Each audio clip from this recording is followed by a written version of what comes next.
Kita sebagai orang tua ini termasuk lokomotifnya. Kita sebagai gerbangnya. Kita bawa kemana anak-anak kita? Ke surga apa ke neraka? Kalau kita bawa ke surga, anak-anak kita ya akan ngikut. Kecuali anak-anak yang sengaja keluar dari gerbong. Assalamualaikum warahmatullahi wabarakatuh. Bagi pemirsa yang belum menikah, itu cobalah kita evaluasi dulu, belajar jadi yang baik di hadapan Allah. Kita harus belajar baik dulu di hadapan Allah. Ku anfusakum wa ahlikum naro, jagalah dirimu dan keluargamu dari api neraka. Yang namanya menjaga dari api neraka itu ya bukan hanya melakukan sholat saja. Islam itu kan komplit ya.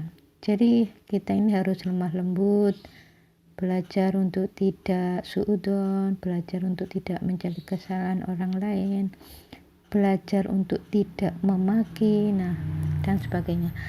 Nah, kita harus kerjakan dulu itu. Kalau mulai sekarang mengerjakan seperti itu, terus menikah, punya anak, akan lahir anak-anak yang sifatnya itu baik. Nah, kalau mulai akil balik melakukan sifat-sifat yang kurang baik seperti bandel, jengkelin sama orang tua, maka jangan heran kalau suatu saat anak kita itu bandel, ngayelan, seperti itu. Nah, kita harus melihat ke belakang, adakah dari sifat kita itu yang jengkelin orang tua, yang ngeyel. Kalau kita dulu sering jengkelin orang tua, makanya jangan heran kalau anaknya itu jengkelin. Jadi kalau sudah terlanjur seperti itu, ya kita harus mohon ampun. Orang tua itu kan umumnya pinginnya anaknya itu baik, nggak ngeyelan, tekun ibadah, ya seperti itu. Padahal dulunya itu dia tuh malas-malesan. Dulu dia itu ibadahnya malas-malesan, pengen anaknya itu tekun, pengen anaknya itu baik. Ini kan namanya munafik di hadapan Allah Ta'ala. Kalau sudah seperti itu, sebetulnya sebelum terjadi seperti itu bisa dicegah. Kalau mulai akil balik sering bikin jengkel orang tua, mohon ampun pada Allah, ampuni dosa-dosaku ya Allah yang sering menjengkelkan orang tua. Lepaskanlah ya Allah sifat-sifat ini, jangan sampai diteruskan ke anakku. Kan sudah dilepas. Karena belum dimohonkan ampun pada Allah, akhirnya sifat-sifat yang seperti itu tuh ditempelkan di anak.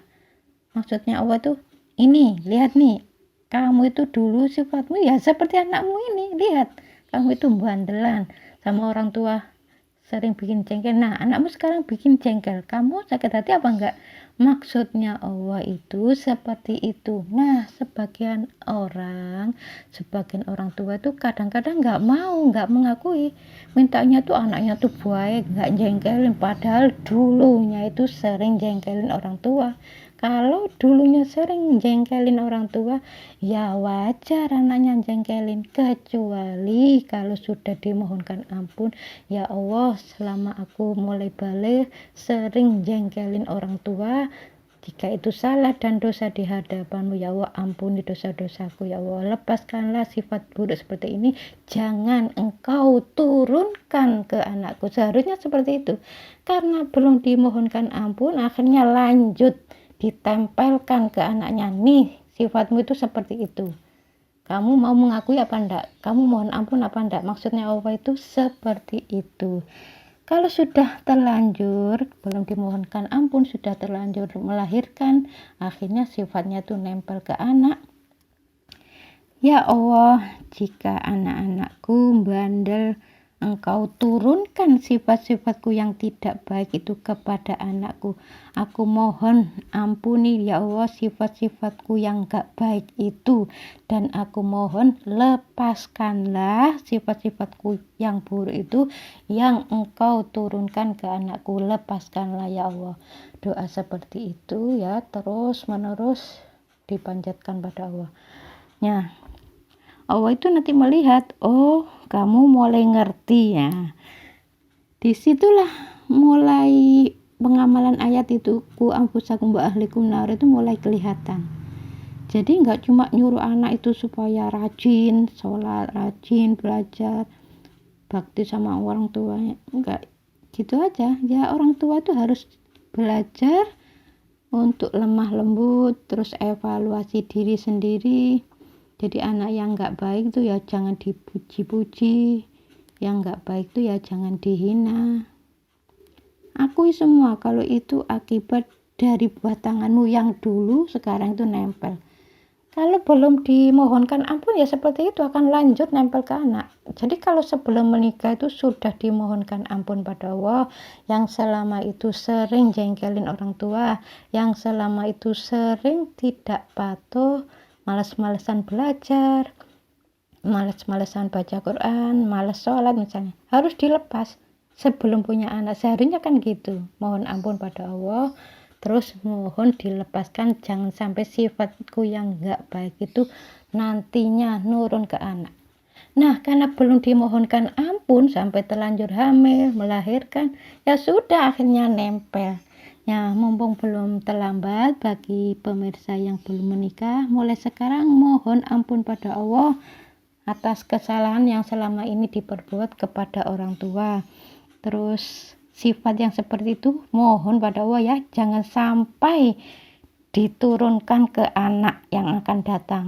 Jadi mohon dilepas, berhenti sampai di sini. Dulu memang sifatku kurang baik ya Allah, tapi lepaskanlah sifat ini, jangan engkau teruskan, jangan engkau berikan ke anakku. Begitu doanya ya. Kalau doa seperti ini terus menerus dipanjatkan, insya Allah akan lahir anak-anak yang soleh-solehah, walaupun orang tuanya dulu itu bandel. Kan ada orang tuanya tuh bandel loh, anaknya kok manut sih, padahal dulu orang tuanya bandel. Ya itu tadi ya seperti itu, sebelum lanjut, sebelum dia tuh melahirkan tuh dia tuh sudah berusaha untuk melepas. Mohon pada Allah agar Allah itu melepaskan sifat buruk itu, jangan sampai dilanjutkan ke anak. Nah seperti itu ya, mudah-mudahan videonya ada manfaatnya ya. Assalamualaikum warahmatullahi wabarakatuh.